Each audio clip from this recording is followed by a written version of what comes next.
Welcome to Jillavani news. ముందుగా headlines చూద్దాం.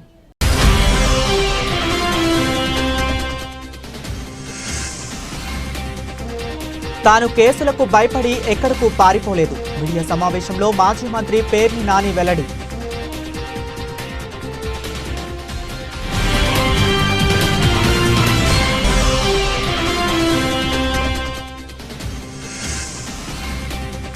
జగన్మోహన్ రెడ్డి 5 ఏళ్ల అవినీతి పాలన వలనే విద్యుత్ ఛార్జీలు పెరగడానికి కారణం. పిఠాపురం మాజీ ఎమ్మెల్యే వర్మ విమర్శ.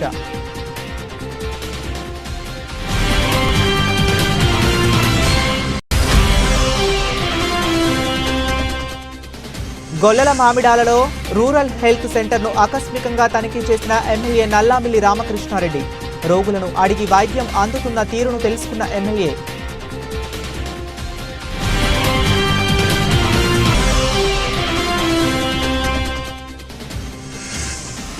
గొల్లావిల్లి జిల్లా పరిషత్ ఉన్నత పాఠశాలలో వినియోగదారుల హక్కుల పరిరక్షణ, డిజిటల్ అండ్ వర్చువల్ విధానాలపై అవగాహన సెమినార్. ప్రతిభ కనబరిచిన విద్యార్థులకు బహుమతులు అందజేత. తాను కేసులకు భయపడి ఎక్కడకు పారిపోలేదని మాజీ మంత్రి పేర్ని నాని అన్నారు. ఆయన మీడియా సమావేశంలో మాట్లాడుతూ కొద్ది రోజులుగా తనపై సోషల్ మీడియాలో జరుగుతున్న దుష్ప్రచారం చేస్తున్నారన్నారు. తాను న్యాయ పోరాటం చేస్తున్నానని తెలిపారు.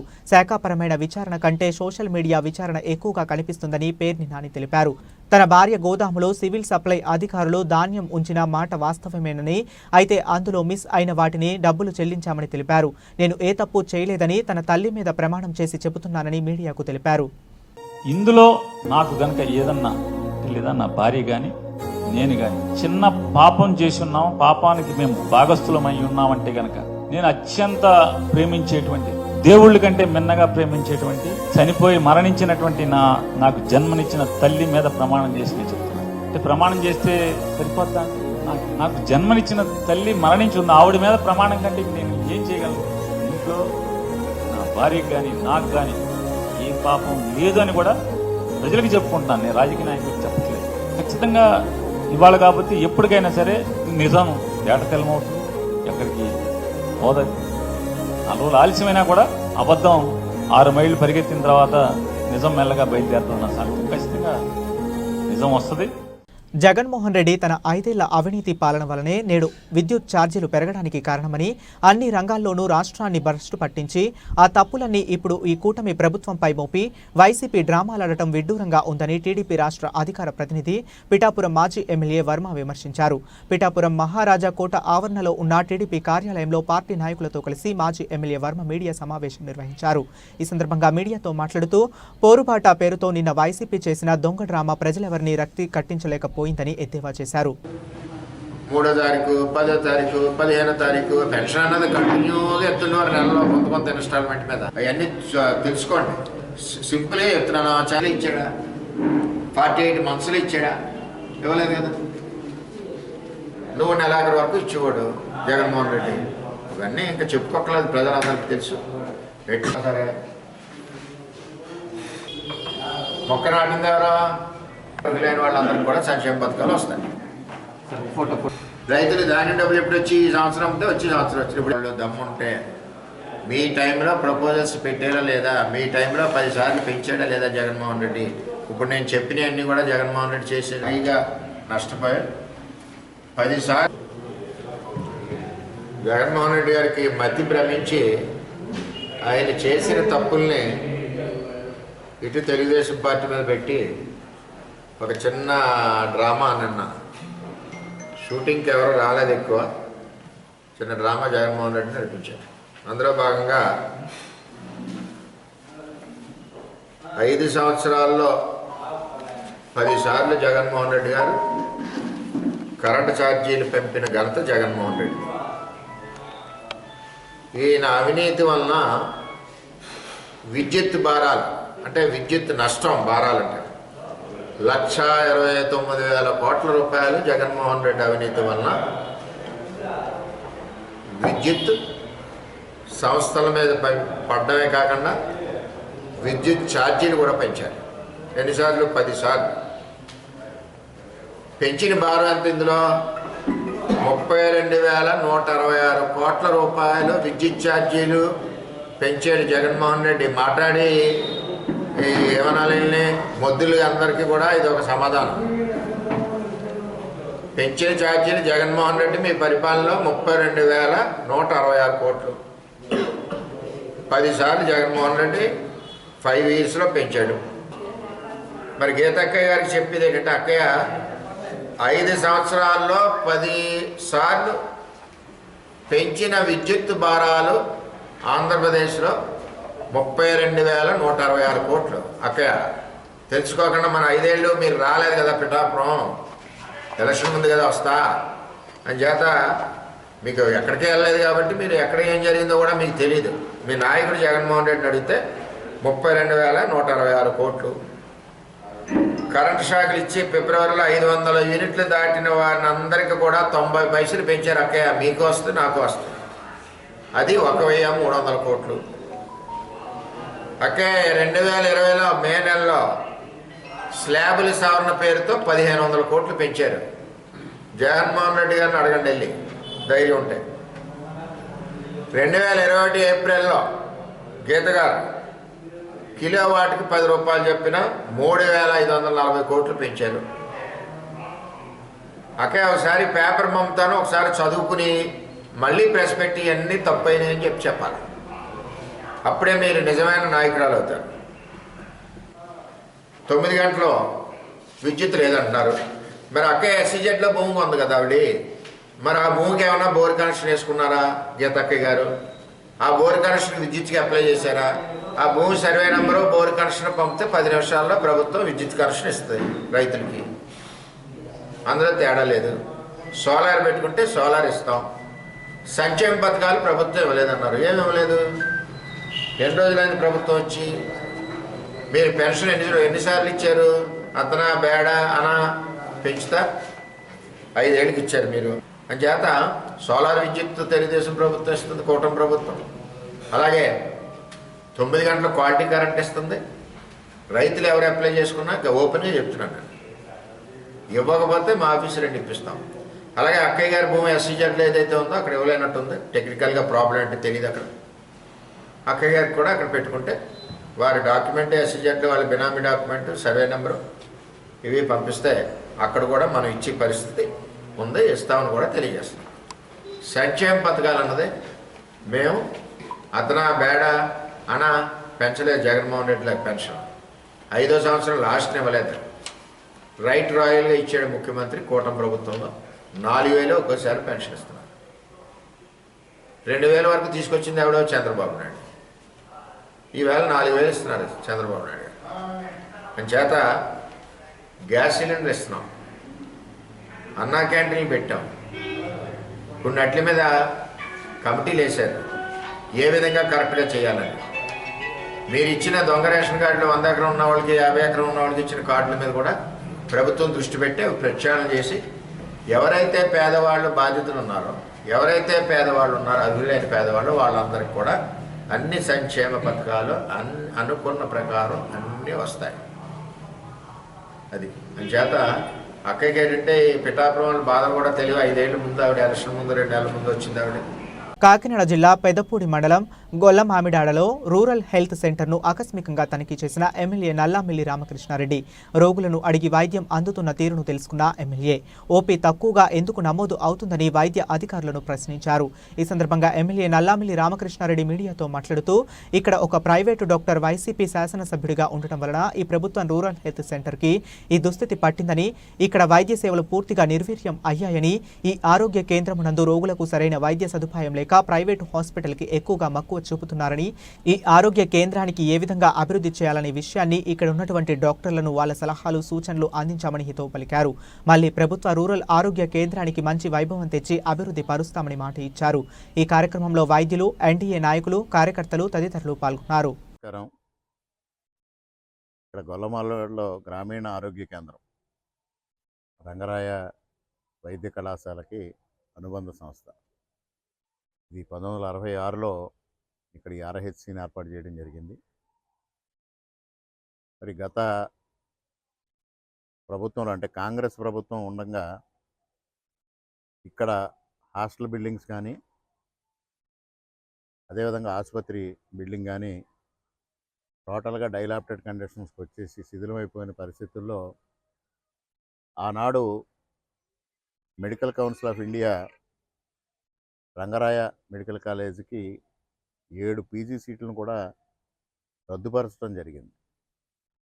అటువంటి పరిస్థితిలో 2009 నుంచి 2014 ఉన్న ఎమ్మెల్యే గారికి ఇక్కడ రంగరాయ మెడికల్ కాలేజ్ ప్రిన్సిపల్ గారు అనేక మార్లు విన్నవించినప్పటికీ, లేదా వైద్య ఆరోగ్య శాఖ అధికారులు అనేక మార్లు విన్నవించినప్పటికీ ఆనాటి కాంగ్రెస్ ప్రభుత్వం నుంచి స్పందన లేకపోవడం, మెడికల్ కాలేజ్ అధికారులు కానీ వైద్య ఆరోగ్య శాఖ అధికారులు కానీ ఏమీ చేయలేని పరిస్థితిలో మిన్నకుండిపోవడం. 2014లో నేను ఎమ్మెల్యే అయిన తర్వాత ఈ ఆసుపత్రి పరిస్థితి గురించి ముఖ్యమంత్రి గారికి విన్నవించడం, ఆనాడు 5 కోట్ల రూపాయలు అవసరం అవుతున్న నేపథ్యంలో రాష్ట్ర విభజన పరిస్థితుల్లో ఒకేసారి అంత అమౌంట్ ఇవ్వలేము, దశల వారీగా ఇద్దాం, తప్పనిసరిగా దాన్ని ఇంప్రూవ్ చేయాలి, ముఖ్యంగా గ్రామీణ ప్రాంతంలో వైద్య సేవలు అందాలి, అదేవిధంగా ఏదైతే ప్రతిష్టాత్మకమైన రంగరాయ వైద్య కళాశాలకి మెడికల్ సీట్లు పీజీ సీట్లు పోవడం అంటే అది చిన్న విషయం కాదు అని ఆలోచన చేయడం, అనుకోని పరిస్థితుల్లో నాబార్డు నుంచి ఆరోగ్య సంస్థల్ని అభివృద్ధి చేయాలనే ఆలోచనతో సహకారం అందడం, దానిలో వెంటనే ముఖ్యమంత్రి గారు 5 కోట్ల రూపాయలు దీనికి కేటాయించడం, నిర్మాణం పూర్తి చేయడం కూడా జరిగింది. ఈ నిర్మాణం పూర్తయ్యే లోపే మరి వైద్య ఆరోగ్య శాఖ అధికారులు, అదేవిధంగా రంగరాయ మెడికల్ కాలేజ్ ప్రిన్సిపల్ గారు, ఇతర ప్రొఫెసర్స్ అందరితో ఇక్కడ సమావేశం ఏర్పాటు చేసుకుని గ్రామీణ ప్రాంతాల్లో ముఖ్యంగా గొల్లల మామిడాడ దీని సరౌండింగ్ విలేజెస్కి వైద్య సేవలు అందించాలి అంటే దీన్ని అందుబాటులోకి తీసుకురావాలని నిర్ణయం తీసుకొని మెడికల్ కాలేజ్ నుంచి స్పెషాలిటీస్ ప్రతి వారం 2-3 రోజుల పాటు వివిధ రకాల వైద్య సేవలు అందే విధంగా స్పెషాలిటీస్ అందుబాటులో ఉండే విధంగా చేశాం. ఇక్కడ ఆ రోజు ఏదైతే పార్టీ నాయకులు ఉన్నారో వీరే చొరవ తీసుకుని చుట్టుపక్కల గ్రామాల్లో ఈ విధమైన వైద్య సేవలు ఇక్కడ అందుతున్నాయని ఒక ప్రచార కార్యక్రమాన్ని కూడా నిర్వహించడం, ఆ రోజు దాదాపుగా ప్రతిరోజు 150 వరకు ఓపీ వచ్చే విధంగా చర్యలు తీసుకోవడం జరిగింది. అదేవిధంగా ప్రిన్సిపల్ గారి చొరవతో కొంతమంది స్పెషలిస్టులు ఇక్కడ ప్రత్యేకంగా పంపించడం, దానివల్ల ప్రజలకి సౌకర్యవంతంగా ఉండడం జరిగింది. ఇక్కడ వైఎస్ఆర్సీపీ ప్రభుత్వం వచ్చిన తర్వాత మరలా పూర్తిగా నిర్వీర్యం చేసిన పరిస్థితిని చూసాం. ఎందుకంటే ఒక పెద్ద ప్రైవేట్ డాక్టర్ గారు ఎమ్మెల్యే అవ్వడం, వారికి ప్రైవేట్ హాస్పిటల్స్ పైన ఉండే అభిమానం కానీ, ఆప్యాయత కానీ, పక్షపాతం కానీ ప్రభుత్వ ఆసుపత్రుల పట్ల ఉండదు అనేది మనందరికీ తెలిసిన విషయం. అటువంటి పరిస్థితుల్లో దీనిపైన శీతకాన్ని వేయడం, ఇవాళ మేము సడన్గా ఇక్కడికి వస్తే ఇప్పటికి ఓపీ 24 మాత్రమే ఉంది. కానీ ఉన్న పేషెంట్లు అందరూ సంతృప్తికరంగా ఉన్నారు, వైద్య సేవలు తగ్గ అందుతున్నాయి, డాక్టర్స్ తగ్గ చూస్తున్నారని. ఒక పక్క 12 మంది హౌస్ సర్జన్స్ ఉన్నారు, ఒక పీజీ స్టూడెంట్ ఉన్నారు, డాక్టర్ గారు ఉన్నారు. కానీ వారందరికీ కూడా పేషెంట్లు తక్కువగా ఉంటే వారికి కూడా పని ఉండని పరిస్థితి ఏర్పడింది. దీన్ని మళ్ళీ సమూలంగా మార్పు చేయాలి, సక్రమంగా ఇక్కడ వైద్య సేవలు అందాలి, ప్రజలకు వైద్య సేవలను అందుబాటులోకి తీసుకురావాలి అనే ఆలోచన ఇవాళ చేయడం. మరి మొదటి వారంలో ప్రిన్సిపల్ గారు ఇతర అధికారులతో ఒక సమావేశం ఇక్కడ ఏర్పాటు చేసుకుని ఆ సమావేశంలో కొన్ని నిర్ణయాలు తీసుకొని ఇక్కడ ప్రజలకి ఏదైతే 2014-19 మధ్యలో అందుబాటులోకి తెచ్చామో అంతకైనా మెరుగైన రీతిలో ఇవాళ దీన్ని మరలా అందుబాటులోకి తీసుకురావాలనే ఒక ఆలోచన చేస్తూ ఉన్నాం. అంతా పాజిటివ్గానే ఉంది ఇష్యూ. ఎక్కడ డాక్టర్స్ పైన కానీ స్టాఫ్ పైన కానీ నెగిటివ్ లేదు. కొంతమంది పైన ఉంది, అది ఏ విధమైన నెగిటివ్ ఉందనేది దాన్ని ప్రక్షాళన చేసే దిశగా కూడా ముందుకెళ్తాం. తప్పనిసరిగా ఈ ఆసుపత్రిని ప్రజలకు అందుబాటులోకి తీసుకురావడం కోసం సక్రమమైన చర్యలు తీసుకోవడం జరుగుతుంది అనేది ఈ సందర్భంగా తెలియజేసుకుంటూ సెలవు. డాక్టర్ బిఆర్ అంబేద్కర్ కోనసీమ జిల్లా యు ఉప్పలగుప్తం మండలం గొల్లావిల్లి జిల్లా పరిషత్ ఉన్నత పాఠశాలలో విశ్రాంతి భవిష్య నిధి కమిషనర్ అడ్వకేట్ కోనసీమ వినియోగదారుల సమైక్య సభ్యులు అద్దంకి అమరేశ్వరరావు వినియోగదారుల హక్కుల పరిరక్షణ డిజిటల్ అండ్ వర్చువల్ విధానాలపై అవగాహన సెమినార్ నిర్వహించి ప్రతిభ కనబరిచిన విద్యార్థులకు బహుమతులు అందజేశారు. ఉపాధ్యాయులు రాణి రత్నకుమారి, ఆడబాల శ్రీను సహకార బృందం నేతృత్వంలో కన్స్యూమర్ క్లబ్లు ఏర్పాటు చేసి అద్భుత ప్రదర్శనలు విద్యార్థులు చేయటం అవగాహన కోసం ఆకట్టుకునే విధంగా ఉన్నాయని అద్దంకి అమరేశ్వరరావు ప్రశంసించారు. రత్నకుమారి విద్యార్థులలో మంచి ప్రతిభను వెలికితీయటానికి పాఠశాల విశేషంగా కృషి చేస్తున్నట్లు తెలియజేశారు. అడబాల శ్రీనివాసరావు మాట్లాడుతూ తాను వినియోగదారుడిగా ఒక మోసపూరిత వస్తువును కొనుగోలు కేసు విషయంలో తనకు తానుగా పోరాడి తగిన నష్టపరిహారం పొందానని తెలియజేశారు. First of all, what is consumer club? To putting in our school. Consumer club అనేది schools లో ఎందుకు పెడుతున్నారు? ఎందుకంటే స్టూడెంట్స్ కి ఒక సేఫ్ కన్జ్యూమర్స్ కింద, అంటే స్టూడెంట్స్ కన్జ్యూమర్ రైట్స్ గురించి చెప్పి వాళ్ళని మంచి హెల్తీ కన్జ్యూమర్స్ కింద చెప్పేలా చేయాలి. అర్థమైందా? కన్జ్యూమర్ రైట్స్ గురించి చెప్పి వాళ్ళని హెల్తీ కన్జ్యూమర్స్ కింద తయారు చేయాలి. అదే కన్జ్యూమర్ క్లబ్ యొక్క ముఖ్య ఉద్దేశం. ఆ తర్వాత ప్రతి ఒక్కరు ఏదైనా ప్రోడక్ట్ కొనుక్కున్నారనుకో, వాటిని యూజ్ చేయడం వల్ల మనకి సేఫా కాదా, అది క్వాలిటీగా ఉందా, దాని ఎక్స్పైరీ డేట్ ఏంటి, అలాంటివన్నీ కూడా మనం చూసుకుని కొనుక్కోవడం స్టూడెంట్స్ కి నేర్పించాలనేసి కన్జ్యూమర్ క్లబ్ అనేది స్కూల్లో పెట్టడం జరిగింది. కొనుక్కుంటారు కదా మ్యానుఫ్యాక్చరర్స్, ఎక్స్పైరీ డేట్ అయిపోయింది కూడా కొనుక్కుంటారు. వాళ్ళకి ఏం తెలియకపోయినా వాళ్ళు కొనేసుకుని తినేస్తారు. వాళ్ళు దానివల్ల చాలా హెల్త్ ఇష్యూస్ అలాంటివన్నీ వస్తాయి. మ్యానుఫ్యాక్చరర్స్ చేతిలో మోసపోకుండా ఉండడానికి ఏంటి పార్లమెంట్ అనేది కొన్ని ఫస్ట్ రైట్ టు సేఫ్టీ. మనం రైట్ టు సేఫ్టీ అంటే ఏదైనా ఒక ప్రోడక్ట్ ని కొనేటప్పుడు ఆ ప్రోడక్ట్ మనం యూజ్ చేయడం వల్ల మనకి సేఫా కాదా, లేదా ఆ ప్రోడక్ట్ ని యూజ్ చేస్తే మనకి ఏమైనా డిసీజెస్ వస్తున్నాయా అని తెలుసుకునే రైట్ మనకు ఉంటుంది. ఎగ్జాంపుల్ మనం ఇప్పుడు ఏదైనా కార్ కొన్నాం అనుకో, ఆ కార్ని ఎలా డ్రైవ్ చేయాలి, దానికి తీసుకునే ప్రికాషన్స్ వల్ల మనకి సేఫా కాదా అనేది చూసుకుంటాం కదా. అలానే ఇది కూడా మనం ఏదైనా ప్రోడక్ట్ కొనుక్కున్నప్పుడు షాప్కి వెళ్ళాం మనకు. ఇప్పుడు ఒక ఎగ్జాంపుల్ సోప్ కావాలనుకున్నాం అనుకో, అక్కడ సెల్లర్ అనేవారు షాంపూస్ కొంటే సోప్ ఫ్రీ అలా కొన్ని ఆఫర్స్ పెడతారు కదా. ఆ ఆఫర్స్ ని మనం ఒప్పుకున్నా ఒప్పుకోకపోయినా పర్లేదు, ఎందుకంటే మనకి కావాల్సిన వస్తువుని మనం చూస్ చేసుకునే రైట్ మనకు ఉంటుంది. అది second right. Third right is ఎప్పుడైనా ఏదైనా ప్రోడక్ట్ కొనుక్కునేటప్పుడు అక్కడ సెల్లర్ దాని మీద ఉన్న కాస్ట్ కంటే ఎక్కువ కాస్ట్ చెప్పినా, మనకి ఎక్స్పైర్ అయిపోయిన ప్రోడక్ట్స్ ఇచ్చినా ఏంటి మనము కన్జ్యూమర్ ఫార్మర్స్ వారికి కంప్లైంట్ చేయొచ్చు. కన్జ్యూమర్ ఫార్మర్స్ వారికి కంప్లైంట్ చేసి రైట్ అనేది మనకు ఉంటుంది. Next right to inform. మనం ఏదైనప్పుడు ఆ ప్రోడక్ట్ గురించి మనకు తెలుసుకునే ప్రతి రైట్ ఉంటుంది. ఇలా ఈ మెయిన్ 4 రైట్స్ పార్లమెంట్ వాళ్ళు కొన్ని చెప్పారు. అవే ఇవి దానికి సంబంధించిన కొన్ని స్లోగన్స్ అనమాట. ఆ 4 fundamental consumer rights. First, know your rights to consume. Second one, ask for bill.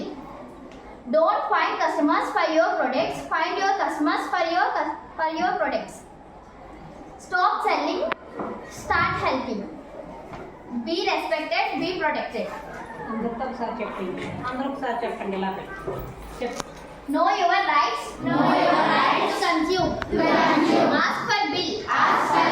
Don't find customers. For your products. Stop selling. Start helping.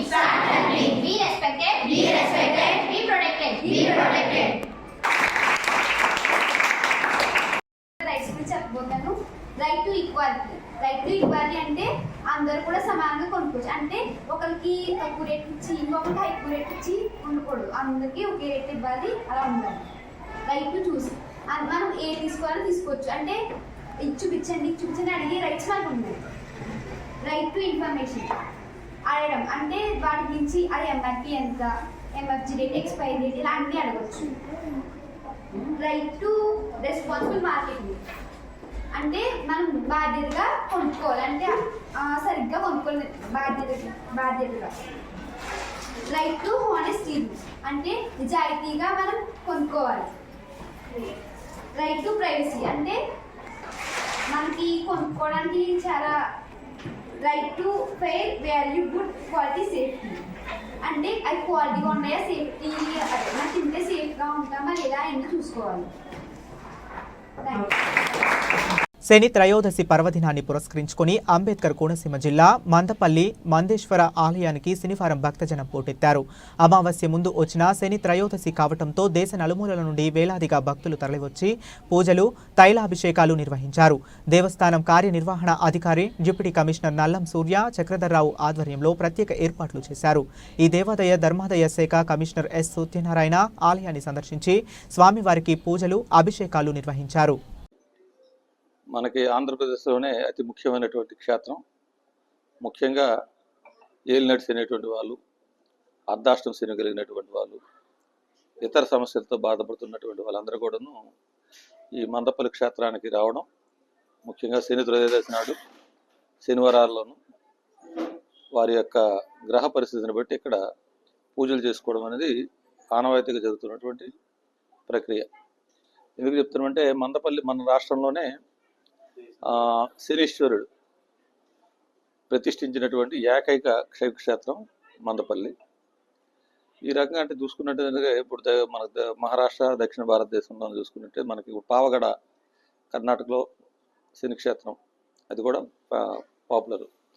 అదే రకంగా శని సింగాపూర్ అనేది మహారాష్ట్రలో పాపులర్. అయితే వాటికి వీటికి ప్రత్యేకత ఏంటంటే ఇది స్వయంభూ మరియు ఏకైక శనీశ్వరుడు స్థాపితం చేయబడిన మందేశ్వర స్వామి దేవస్థానం. అయితే ఈ మధ్య రాష్ట్ర ప్రభుత్వం వారు ముఖ్యంగా అన్ని దేవాలయాల్లో కూడా ఈ భక్తులు ఎవరైతే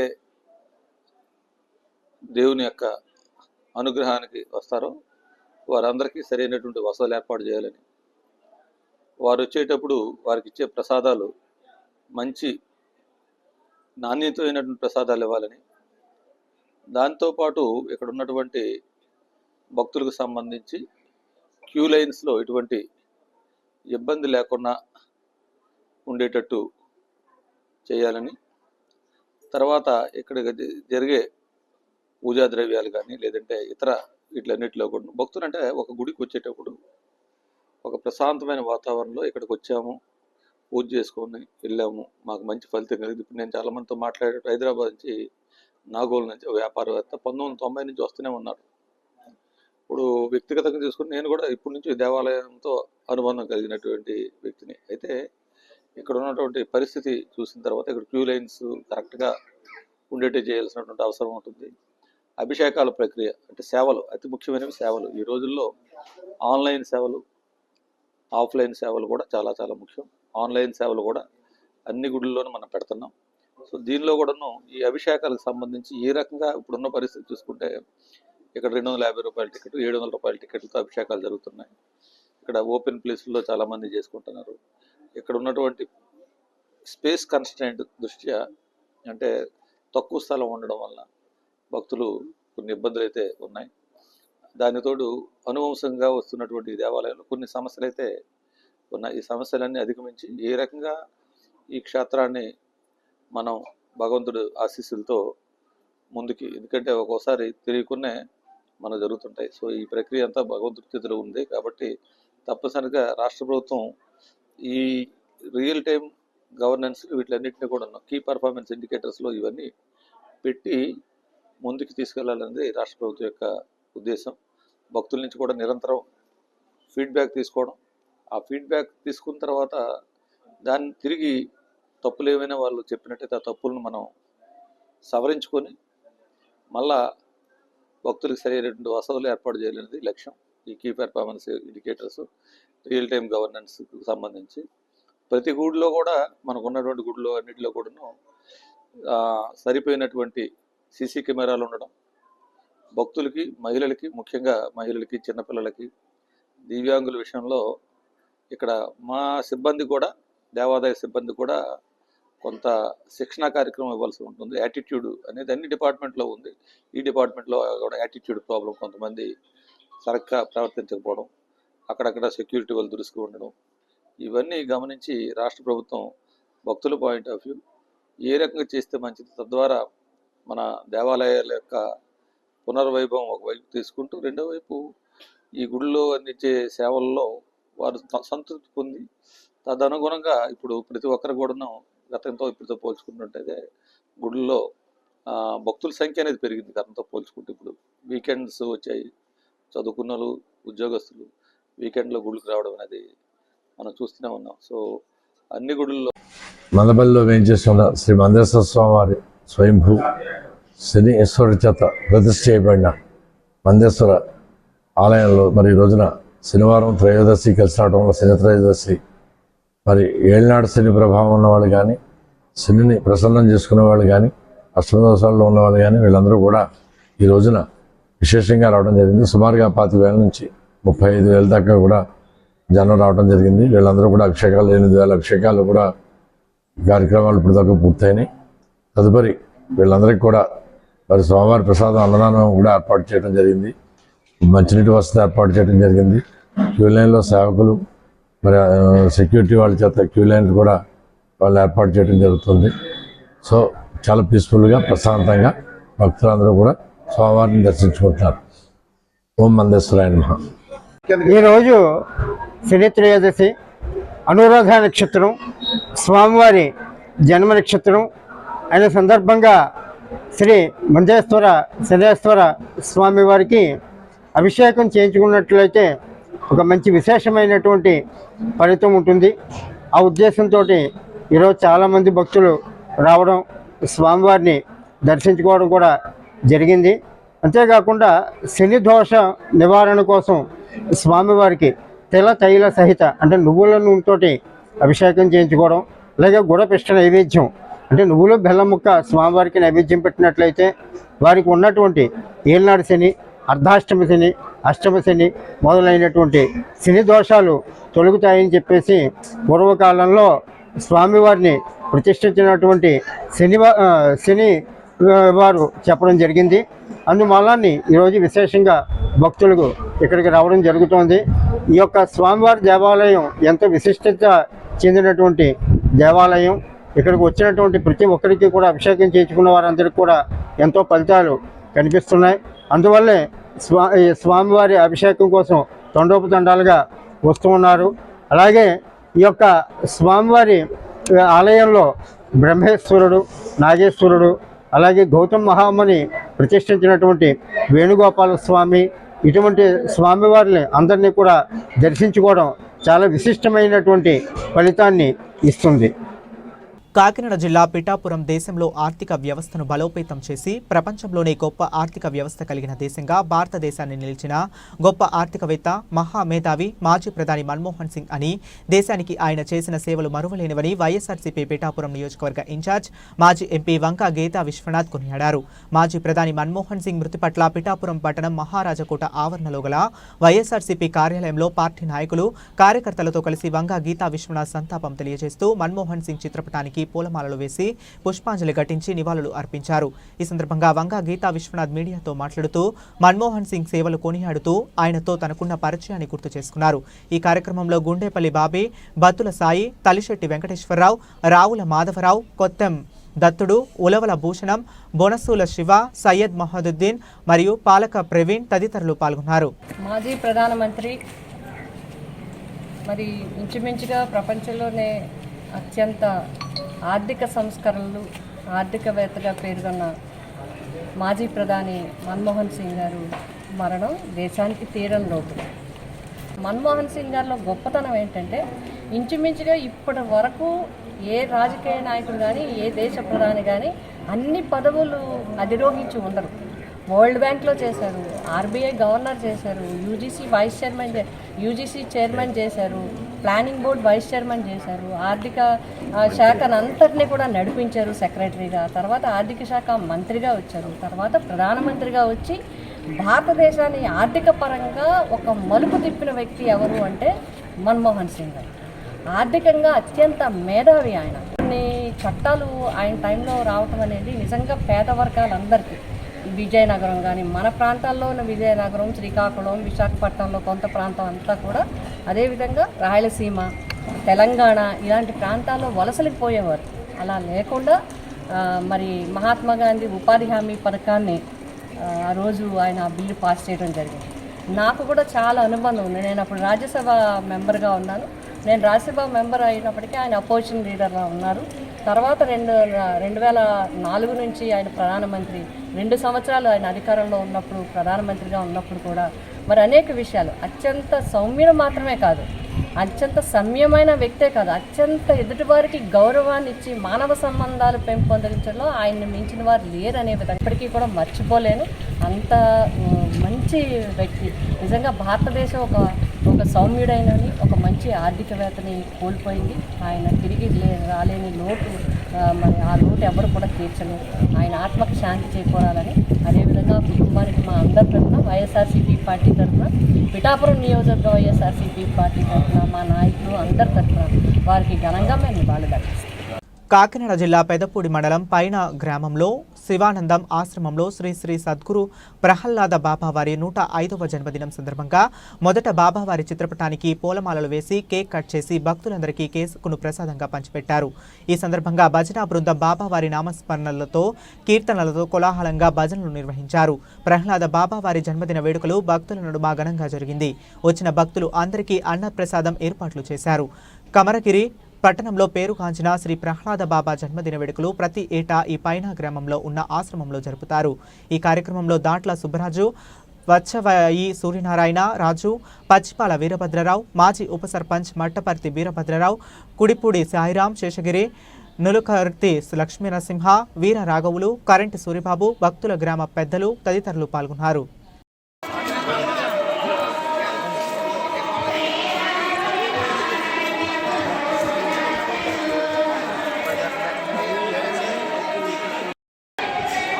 సూర్యుడు మకర రాశిలో ప్రవేశించే వరకు హైందవ కుటుంబాల్లో సతీ సమేతంగా ధనుర్మాస వ్రతం చేయటం వలన జన్మాంతరం 7 తరాల పాటు శ్రీ లక్ష్మీనారాయణుల వైకుంఠ భాగ్య సిద్ధి పొందగలుగుతారని పురాణ ఇతిహాస గ్రంథాల్లోని ఆధ్యాత్మిక సారాంశాన్ని గణపతి పీఠం తెలియజేసింది. ధనుర్మాసం ప్రార్థనకు అనువైన దివ్యమాసముని ప్రార్థనలలో కుటుంబ పిల్ల పాపలతో వైష్ణవ ఆలయాల్లో సందర్శించడం వల్ల శుభ ఫలితాలు, శుభప్రద సంధ్యా వేళలో దీపం వెలిగించడం వల్ల లక్ష్మీదేవి వైభవం గృహప్రవేశం చేస్తుందని పీఠం వ్యవస్థాపక ఉపాసకులు దూసర్లపూడి రమణరాజు పేర్కొన్నారు. శనివారం ఉదయం సుప్రభాత వేళలో సూర్యారావుపేట దూసర్లపూడి వారి వీధిలోని స్వయంభూ గణపతి పీఠంలో శ్రీవారి 65వ జయయజ్ఞ పారాయణం జరిగింది. గరుడ వాహన లక్ష్మీనారాయణులకు వ్రత యజ్ఞంలో పాల్గొన్న దంపతులు ప్రత్యేక పూజలు చేశారు. శ్రీవారి 108 వారాల వ్రత పూజ అనంతరం పీఠం ఆధ్వర్యంలో తిరుమల బస్సు యాత్రలో కోలా సంబరం భారీ అన్నమ సమారాధన జరుగుతాయని శ్రీవారి సేవా సమాజం ప్రకటించింది.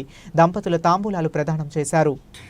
శ్రీవారి 65వ జపయజ్ఞ పారాయణ సందర్భంగా భోగి గణపతి పీఠంలో దంపతులతోటి ఈ రోజున ధనుర్మాసం 2వ శనివారం సందర్భంగా గరుడ లక్ష్మీనారాయణులకి ఈ యొక్క వ్రత పూజ కార్యక్రమం జరుగుతూ ఉంది. ఈ కార్యక్రమం జరగడానికి ప్రధానమైనటువంటి కారణం స్వయంభూగా వెలిసినటువంటి శ్రీ భోగి గణపతి స్వామి వారికి కవచ యజ్ఞ ధారణ జరిగినటువంటి సందర్భంగా తిరుమల తిరుపతి పాదయాత్రతోటి 108 వారాల పాటు ఈ జపయజ్ఞ పారాయణ జరుగుతూ ఉంది. ఈ క్రమంలో జరుగుతున్నటువంటి కార్యక్రమాల్లో భాగంగా జనవరి నెలలో భోగి పండుగ రోజున ఇక్కడ శ్రీ స్వామి వారి యొక్క ఆవిర్భావ దినోత్సవం భారీ అన్న సమారాధన కార్యక్రమంలో జరుగుతుంది.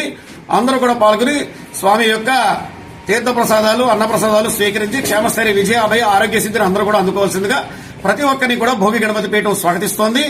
ఈ యొక్క జపయజ్ఞ కార్యక్రమాలు పూర్తయిన తర్వాత 108 వారాలు పూర్తయిన తర్వాత తిరుపతికి బస్సు యాత్ర, అదేవిధంగా కోల సంబరము, భారీ అన్న సమారాధన కార్యక్రమాలతోటి ఈ కార్యక్రమాలు పరిపూర్ణం అవుతాయి. గణేష్ మహారాజ్ కి.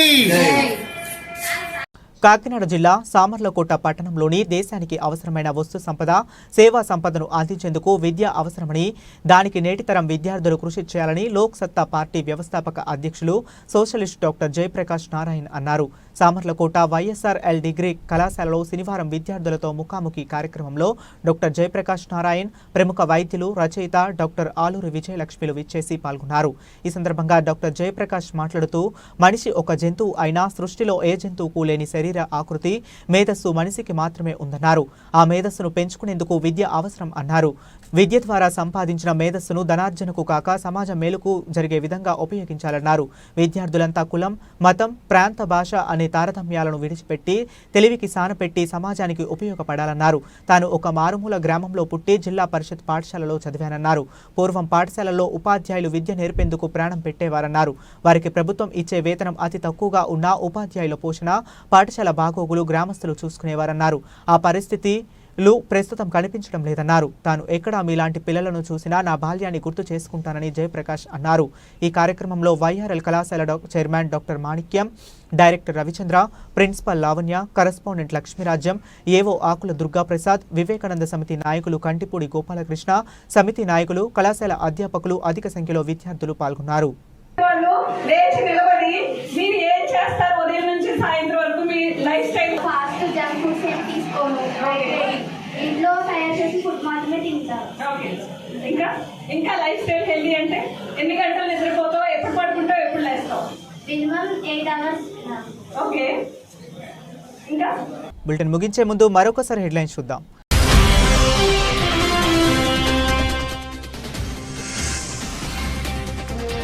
తాను కేసులకు భయపడి ఎక్కడకు పారిపోలేదు. మీడియా సమావేశంలో మాజీ మంత్రి పేర్ని నాని వెల్లడి.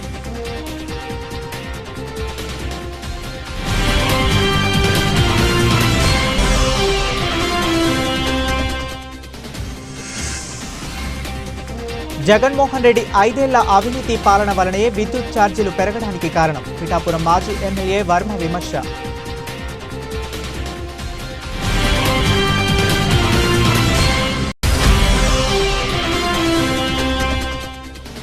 గొల్లల మామిడాలలో రూరల్ హెల్త్ సెంటర్ను ఆకస్మికంగా తనిఖీ చేసిన ఎమ్మెల్యే నల్లామిల్లి రామకృష్ణారెడ్డి. రోగులను అడిగి వైద్యం అందుతున్న తీరును తెలుసుకున్న ఎమ్మెల్యే.